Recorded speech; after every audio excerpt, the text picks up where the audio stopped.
to say too many words about what Radvar and Reddit and Radvar are doing. But let me say that actually both companies are targeting mission-critical applications from enterprise. And in the debate that we heard here before, whether the application needs to be cloud ready or maybe the cloud needs to be application ready, we actually believe both. Both directions are guaranteed to generate a lot of business for the one that don't do it properly. And here we're going to look on what it means to make the cloud more application ready. Okay?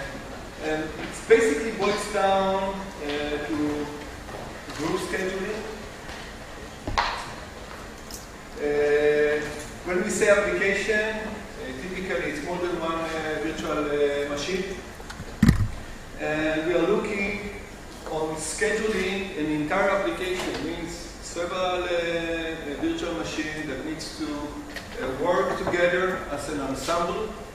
And currently, actually goes in OpenStack Cloud and in Amazon Cloud. Typically would provision or schedule a VM at a time. Only recently, Amazon provided a feature that allows you to schedule a cluster of VMs. And we are looking on what type of service level a mission-critical application, a performance-critical application would appreciate from an OpenStack-based cloud service. Okay?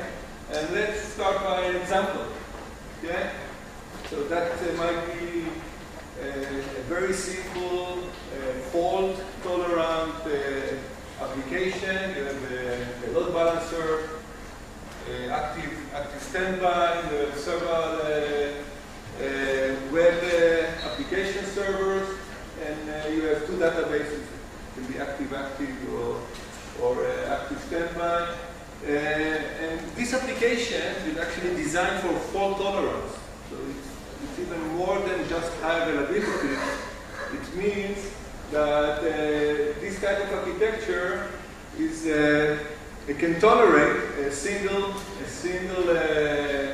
VM failure. Any single VM failure will not affect the application availability. And this is typical enterprise, mission-critical, performance-critical type of architecture. And we were looking on providing cloud scheduling services for this type of application. So just take a simple example. You want to deploy this 7 VM application on a cloud infrastructure. For example, you may have 3 hosts, and the white box basically represents an empty space that you can place VMs. And there are various ways you can place those VMs. Actually, you have no control whatsoever how the Nova scheduler will place those VMs. This is one possible placement. And actually, if you're going to use 3 different Nova boot calls, one for each type of virtual machine, you probably will end up with this placement. And this placement is horrible placement. Any single host failure guaranteed to bring your application down. Okay? So the fault tolerance has no effect in such a placement. However, there are other placements that you can hope for. And this, for example, a placement that actually guarantees you a fault tolerance. So any server failure, your application will continue to be available. And the question that we were looking at answer for, how can we modify, in this specific case, Nova Scheduler, to be sensitive for this type of constraints. Okay? And this is not the only issue we are actually looking to address. There are other service level type of services we would like to introduce to OpenStack. We started with what we call availability type of services. And the scheduling policy here, we call it anti-affinity. So you may want to indicate that this set of VMs need to be placed on a distinct servers. Okay? This is the anti-affinity. But there are other aspects. For example, network proximity. You have no control whatsoever. The database VM can be placed in a total different rack than the load balancer or the web application server, such that network connectivity will have a bad influence on the application performance. Okay? Any question, anytime? This can be a discussion, not necessarily a presentation. Okay. So network proximity is yet another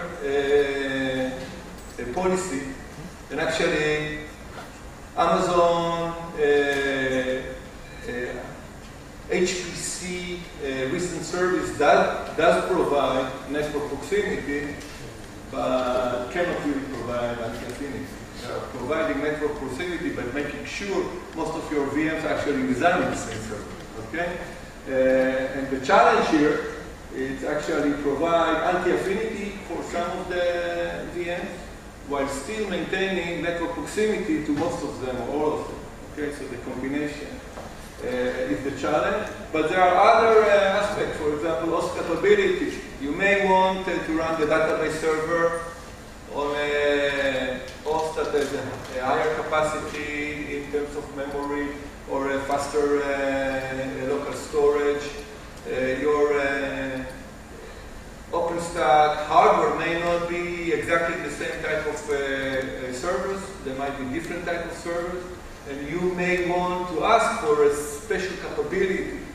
And actually, there were many discussions in the OpenStack user group about how can we expose different host capability so that the user can consume those type of differentiated services. Okay?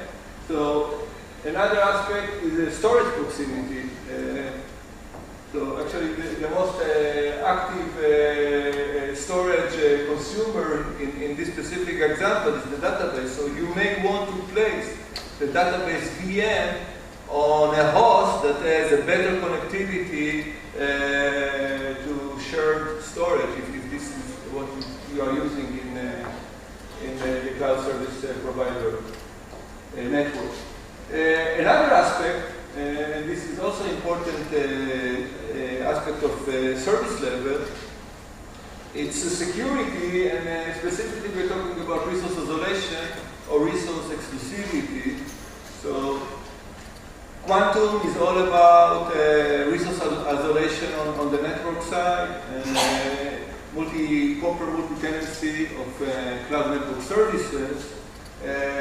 However, it can be and should be enhanced also to support host exclusivity. Currently in Amazon, you can get host exclusivity type of service, but you need to buy the VPC service, okay, the virtual private cloud service. You cannot get host exclusivity on their public cloud zone. An interesting challenge, and we have it on our OpenStack roadmap, is to provide host exclusivity as part of the shared public cloud infrastructure. Okay? So basically, we came up with a project, we called it VM Ensemble, and we basically came up with a roadmap that specified the roadmap without getting into the details of implementation. We will cover it in the second half of the presentation. Gary will say exactly what was already implemented in Grizzly and what is planned for Havana. But basically, we are looking on service level type of services, and you've been hearing many different ways of providing providing availability by using Chef scripts and VM restart when it fails. But we believe that just restarting automatically restarting a failed VM is not sufficient. High availability is not sufficient. Fault resiliency is basically what the customer is looking to get. And all those service level aspects should be covered to make the cloud more application ready. Okay? And we've been doing some progress already, and maybe you want to cover this. Okay, I'm going to explain what we did throughout the Grizzly cycle and what we've planned and what we're doing in the Havana cycle. Originally, we proposed the idea to the community, and there was great interest. And then we proceeded by doing it by a bottom-up approach, where we provided the implementation of the group scheduling, and the community had a bit of a holdback. And they weren't kind of in favor of it being pushed in because the API hadn't been discussed enough. So initially, the proposal was to do it in a piecemeal kind of approach. And initially it was to pass the scheduling as a hint. So basically what we do is we pass a default hint for a group, and the policy would be anti-affinity. And internally a group will be maintained on the metadata for each instance. So that was the first step of the project. And then after a number of kind of intense discussions on IRC, the community was convinced that this is something that is a need, and at the Havana conference we had a lot of discussions, and that's basically led us to the API that we've proposed in Havana. Essentially we've come up with something which is called group instances. What does that mean? We're able to define a group and all of the instances that will be within that group and the policies that can be applied to the group. Basically the initial policies that we're going to be starting out with are anti-affinity, network proximity, and host capabilities. In addition to Gilad from RAD, where we're working with some guys from IBM and Cisco on proceeding with the implementations. The idea is as follows. I'll come back to the slide a bit later. But the idea is basically to have an API of a group instance.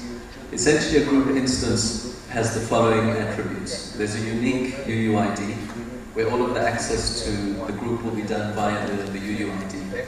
Kind of the initial implementation will be to pass the group UUID as a hint to the scheduler.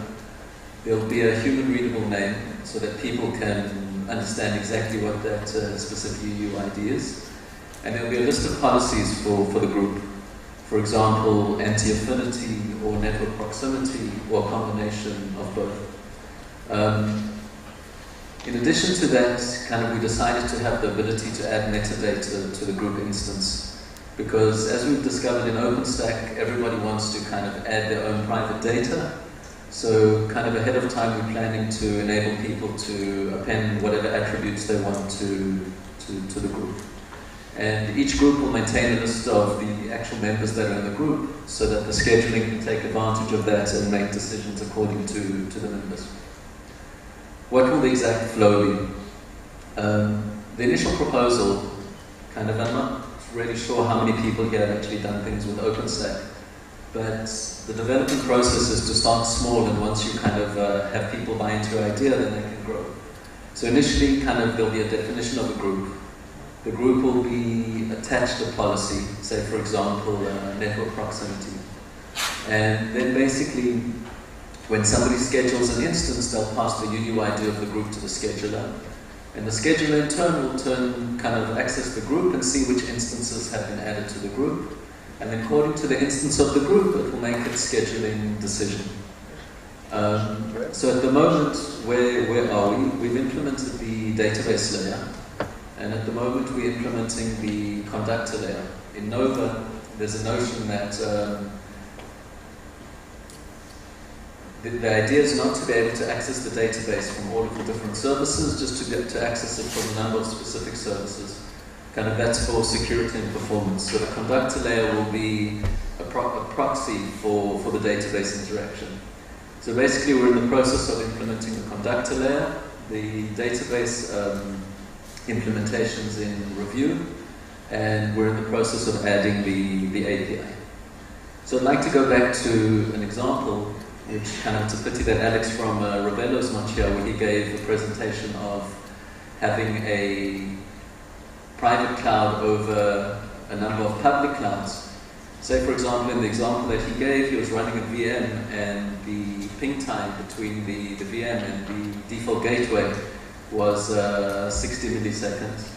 And when he'd done a migration to another host, the time to the default gateway was 1 millisecond.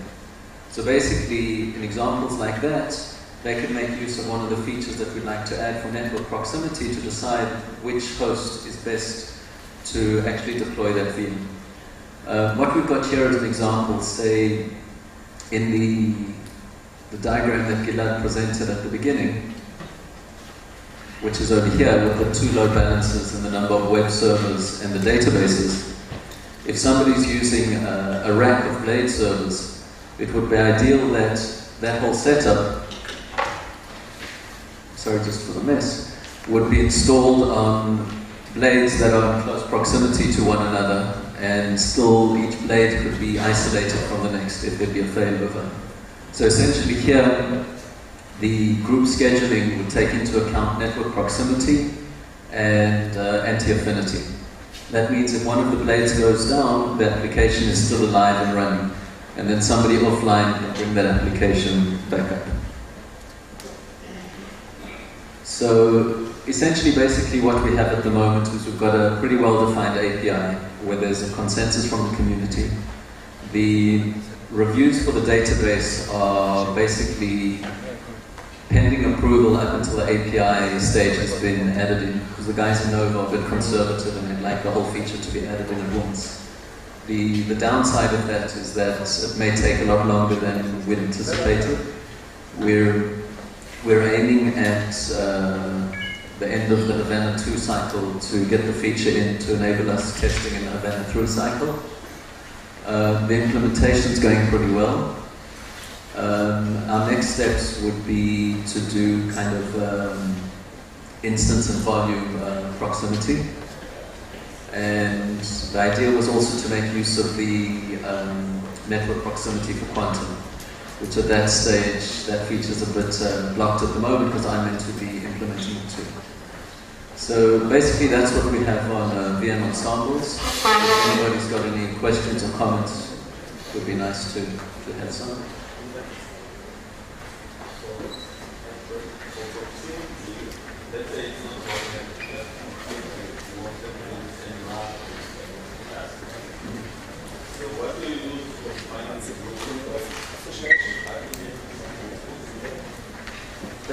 That's a very good question. The question is, how is the proximity calculated, if I understand you correctly? What do you define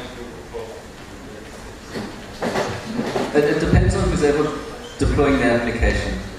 And who's ever going to be deploying the application should know that they want to attach certain instances with certain policies to the specific group. The network proximity, the idea is to use latency and hops and kind of the specifications of the host itself. For example, kind of if you've got a 1 gig NIC, or if the NIC's able to do SRI or V, you'd like to take those capabilities into account too. So the idea is that Quantum will expose an API to enable one to to receive the network proximity between different hosts on a specific virtual network. So basically, the scheduling will take into account the hosts on a specific logical network, and then be able to decide kind of the proximity, the best two hosts as close as possible for the decision, which will be according to the group that's been defined. Anybody else? Thank you very much.